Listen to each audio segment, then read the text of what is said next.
बनाया गया है जो ब्रांड न्यू कॉन्सेप्ट के साथ सहकारिता में अपनी महत्वपूर्ण भूमिका निभा रहा है।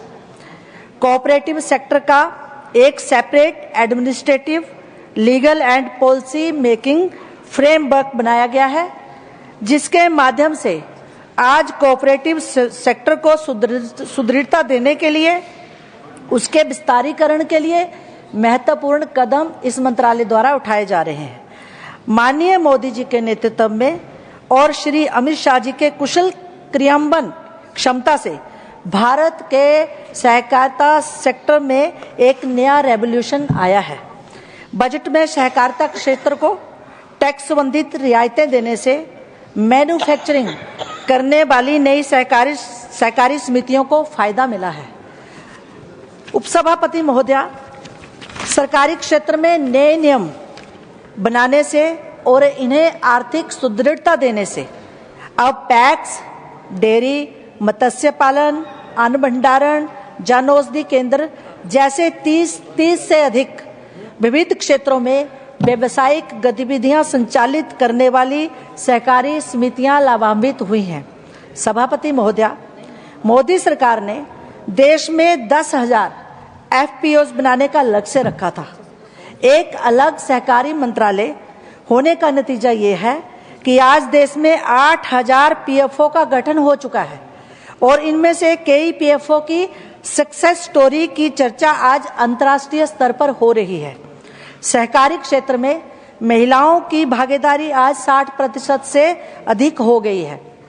मोदी सरकार का मानना है कि संपूर्ण सहकार की परिकल्पना महिलाओं की सहकारी आंदोलन में अग्रणी भूमिका के बिना संभव ही नहीं है। इसी बात को ध्यान में रखते हुए मोदी सरकार ने अब बहु राज्य सहकारी समितियां, MSCs और प्राथमिक कृषि साख समितियां, पैक्स के लिए महिला निदेशकों की नियुक्ति अनिवार्य कर दी है। सरकार का ये कदम महिलाओं को सहकारी समितियों में प्रबंधकीय पदों पर महत्वपूर्ण भूमिका निभाने में प्रेरित करेगा। आज डेयरी और कृषि में सहकारिता से जुड़े किसानों में अधिकतर संख्या महिलाओं की है। महिलाओं के सहकारी सामर्थ्य को बढ़ाने के लिए मोदी सरकार ने सहकार से जुड़ी नीतियों और योजनाओं को प्राथमिकता दी है। मोदी सरकार ने महिलाओं में उद्यमशीलता बढ़ाने के लिए नंदिनी सहकार योजना शुरू की है, जिससे सहकारी समितियों में महिलाओं का नेतृत्व बढ़ा है। NCCT और बेमनीकॉम जैसी प्रशिक्षण इकाइयों ने डेयरी, हथकरघा, माइक्रो क्रेडिट, ग्रामीण उद्यमिता, मधुमक्खी पालन, औद्योगिक सहकारी समितियों आदि जैसे क्षेत्रों को कवर करते हुए कई कौशल विकास कार्यक्रम आयोजित किए हैं। इनमें महिलाएं मुख्य रूप से प्रतिभागिता के रूप में अपनी पार्टिसिपेशन कर रही है। वर्ष 2020-21 में लगभग 40,288 महिलाओं ने प्रशिक्षण लिया, जिसमें लगभग 10,000 महिलाएं थीं। 2021-22 में लगभग 62,474 लोगों ने प्रशिक्षण लिया, इसमें लगभग 15,000 महिलाएं थीं। और 2022-23 में लगभग 2,01,507 लोगों ने प्रशिक्षण लिया, जिसमें लगभग 78,000 महिलाएं थीं। National cooperative development corporation NTDC ने महिला सहकारी समितियों को लगभग 5,715 करोड़ रुपए वितरित किए हैं, जिनसे 1.56 करोड़ से अधिक महिला शक्ति लाभान्वित हुई है। उपसभापति महोदय, जन औषधि केंद्र जो आज गरीब व मध्यम वर्गीय परिवारों के स्वास्थ्य के सुविधा स्रोत बन रहे हैं, आज सहकारिता मंत्रालय पैक्स के माध्यम से जन औषधि केंद्रों को बढ़ावा दे रही है, जिससे एक तरफ आम नागरिकों को बेहद सस्ती जेनेरिक दवाइयों का लाभ मिल रहा है, वहीं ये पैक्स भी आर्थिक का स्रोत बन रहे हैं। सभापति महोदय, सहकारिता को लेकर संविधान निर्माता भी कितने गंभीर थे, इस बात का अंदाजा आप इसी बात से लगा सकते हैं कि इसे संविधान के फंडामेंटल राइट्स के अंतर्गत आर्टिकल 19 में दर्शाया गया है डीपीएसपी के 43B और भारतीय संविधान के पार्ट बी में भी इसे निर्देशित किया गया है, क्योंकि प्रातन समय से ही भारत के आर्थिक विकास का ढांचा सहकारिता पर निर्भर रहा है।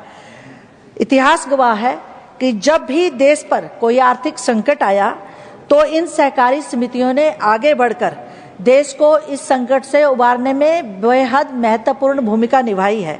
सहकारिता सेक्टर ने निर्बल, निर्धन, गरीब, पीड़ित, शोषित लोगों के जीवन में बहुत अहम भूमिका निभाई है।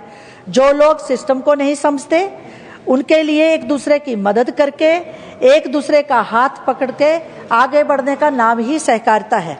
सभी जानते हैं कि अमूल भी इसी आंदोलन से निकला है, जो आज डेयरी प्रोडक्शन व्यापार में अमूल ने एक अमिट छाप छोड़ी है। इसी क्षेत्र में मदर डेयरी भी महत्वपूर्ण भूमिका निभा रही है।